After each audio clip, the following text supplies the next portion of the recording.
हाय बच्चों, कैसे हैं। पढ़ते रहिए, मस्त रहिए। देखिए आज का आपका यानी टॉपिक है बिजनेस रेगुलेटरी फ्रेमवर्क यानी पेपर फर्स्ट के अंतर्गत यानी मोस्ट इम्पोर्टेंट एमसीक्यू क्वेश्चन जो आपके परीक्षा के लिए उपयोगी होगा। Multiple choice question business regulatory framework यानी पेपर फर्स्ट में आप पढ़ेंगे।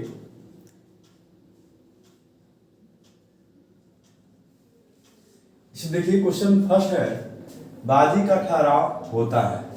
तो बाजी का ठहराव क्या होता है? तो बाजी का ठहराव हमेशा क्या होता है? व्यर्थ होता है।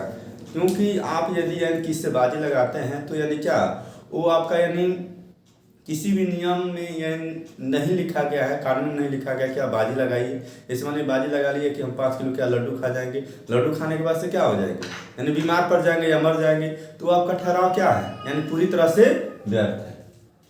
बीमा का ठहराव है तो बीमा का ठहराव क्या होता है? वैध होता है। तो बीमा होता क्या है दोस्तों? बीमा का मतलब होता है क्षतिपूर्ति यानी क्षति की पूर्ति। यानी क्षति की पूर्ति बचने के लिए यानी एक व्यक्ति क्या करता है? वस्तु का या अपने शरीर का क्या करता है? बीमा कराता है। तो बीमा क्या होता है? वैध होता है। सरकार की दृष्टि में क्या होता है?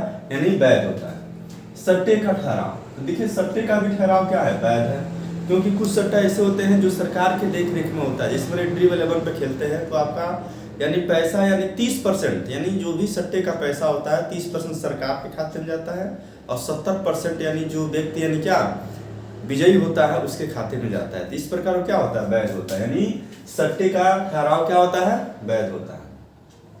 अवयस्क के विवाह में रुकावट डालने वाले ठहराव, तो देखिए अवयस्क के विवाह में रुकावट डालने वाले ठहराव। अवयस्क का मतलब ये हुआ कि जो 18 वर्ष से कम के आयु के हैं और उसके विवाह में यदि उसके माता पिता या कोई अन्य पक्षकार रुकावट डाल रहा है तो क्या है? वैध है। क्योंकि वो अभी वयस्क नहीं हुए हैं। वयस्क यानी 18 वर्ष के ऊपर हो जाएंगे तो वैध होगा, नहीं तो क्या है? अवैध रूप से क्या हो रहा है? शादी हो रहा है। इसलिए अवयस्क को यानी शादी करने के बीच में यदि कोई रुकावट आ रही है तो क्या हो जाएगा? वैध हो जाएगा। विवाह में रुकावट डालने वाले ठहराव ये भी क्या होते हैं? व्यर्थ होते हैं। मान लीजिए किसी का शादी विवाह हो रहा है, आप उसमें क्या व्यर्थ यानी जाकर रुकावट डाल रहे हैं तो क्या होता है? व्यर्थ होता है।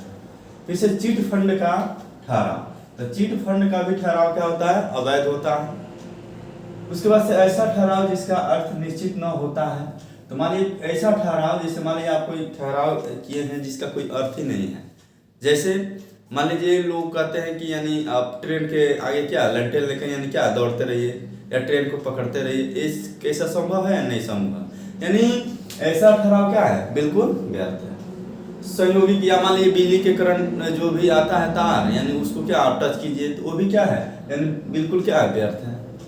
संयोगिक अनुबंध होता है, तो संयोगिक अनुबंध क्या होता है दोस्तों?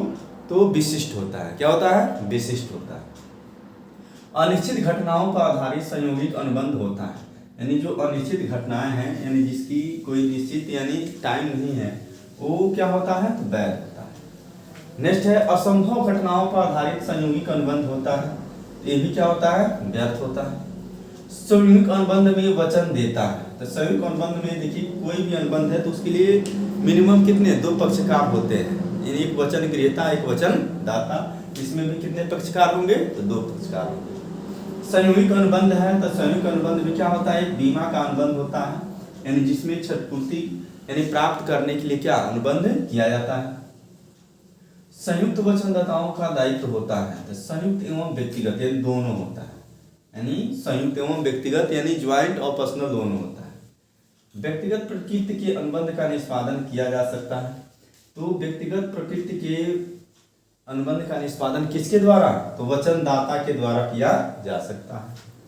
जहां पर निष्पादन का क्रम निश्चित न हो तो अनुबंध का निष्पादन होगा।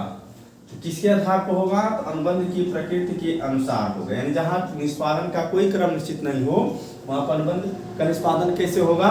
निष्पादन मतलब क्रियान्वयन कैसे होगा? तो अनुबंध की प्रकृति के अनुसार। नेक्स्ट क्वेश्चन है कि असंभवता से ठहराव होता है। तो असंभव मतलब ये जो कार्य क्या संभव नहीं है ये आपका क्या होता है? व्यर्थ होता है। जैसे मान लीजिए कोई व्यक्ति कहता है कि आप क्या यानी छत पर से कूद जाइए, तो ठहराव क्या है? व्यर्थ है। क्योंकि वो असंभव कार्य है यानी कूदेंगे तो आपका नुकसान होगा। ठीक है। निष्पादन की असंभवता का अर्थ होता है तो विषय वस्तु का नष्ट होना। नेक्स्ट क्वेश्चन है सीता मोहन के घर गाना गाने की सहमति से यानी जाती है। तो सीता का क्या है, उसमें सहमति है, इसलिए क्या है, यानी सीता गाना गाने यानी के लिए क्या है, सहमत है, तो स्वतंत्र सहमति होगा। क्षतिपूर्ति स्वीकृति करने का उद्देश्य है। तो क्षतिपूर्ति का मतलब होता है मौद्रिक क्षतिपूर्ति, मौद्रिक क्षतिपूर्ति होता है। उसके बाद से हानि रक्षा अनुबंध में पक्षकारों की संख्या होती है। तो हानि रक्षा अनुबंध में पक्षकारों की संख्या कितनी होती है, तो 2 होती है। उसके बाद से है गारंटी के अनुबंध में पक्षकार होते हैं। तो गारंटी के अनुबंध में यानी 3 पक्षकार होते हैं। एक होता है आपका यानी गारंटी, जैसे मान लीजिए एक जो ऋण दे रहा है, एक ऋण ले रहा है, उसके बीच एक यानी गारंटर और ऋणदाता के बीच, एक मान लीजिए जो ऋण लेगा और गारंटर के बीच, यानी 3 अनुबंध होता है। हानि रक्षा का अनुबंध है। तो हानि रक्षा का अनुबंध कौन सा अनुबंध है, संयोगिक अनुबंध है। हानि रक्षा के अनुबंध की धारा किसमें है, तो 124 में है।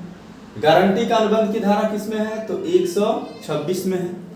उसके बाद से निक्षेप के अधिकार का हस्तांतरण होता है। निक्षेप मतलब क्या, जैसे मान लीजिए आपका कोई वस्तु है या आप किसी के वस्तु को क्या कर रहे हैं, यूज में ला रहे हैं, उसे निक्षेप बोलते हैं। जैसे मान लीजिए किसी का बर्तन शादी विवाह में लाया था, तो निक्षेप का अनुबंध होता है। जैसे शादी विवाह खत्म होगा, वो क्या करेंगे, आप उसको यानी पैट कर देते हैं बंद। उसके बाद से ये अस्थायी रूप से होता है, ठीक है।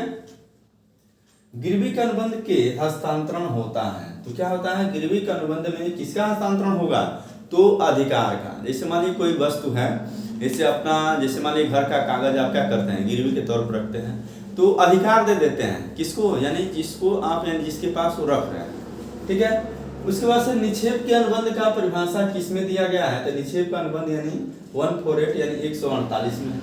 एजेंट की परिभाषा, एजेंट की परिभाषा किसमें है, तो 182 में है। एजेंट के अवयस्क होने पर दायित्व यानी उत्पन्न होगा। तो दायित्व यानी किसके प्रति उत्पन्न होना, यानी प्रधान, यानी जो मुख्य यानी मालिक है। उप एजेंट किसके द्वारा नियुक्त किए जाते हैं, तो उप एजेंट, जैसे मान लीजिए एक एजेंट है, वह एजेंट यानी कार्य नहीं कर पा रहा है, यानी कार्य बड़ा है, तो क्या करता है, यानी एक दूसरे व्यक्ति को यानी तीसरे व्यक्ति को यानी नियुक्त करता है, उसे बोलते हैं उप एजेंट। जैसे मान लीजिए पट्टा में आप पढ़े थे, यानी लीज और सब लीज, यानी पट्टेदार वह व्यक्ति है जो काम कराता है, लेकिन जैसे मान लीजिए पट्टा बड़ा है तो किसी अन्य व्यक्ति से क्या करेगा, यानी काम करवाएगा, उसे उप पट्टा कहेंगे। इस प्रकार दोस्तों ये आपका यानी MCQ क्वेश्चन रहा। और आप लोग अधिक से अधिक लाइक कीजिए, सब्सक्राइब कीजिए, चैनल को सब्सक्राइब कीजिए, ताकि हमारा भी मनोबल बना रहे और अच्छा से अच्छा आपको यानी वीडियो बनाकर यानी पढ़ाते रहें। जय हिंद, वंदे मातरम।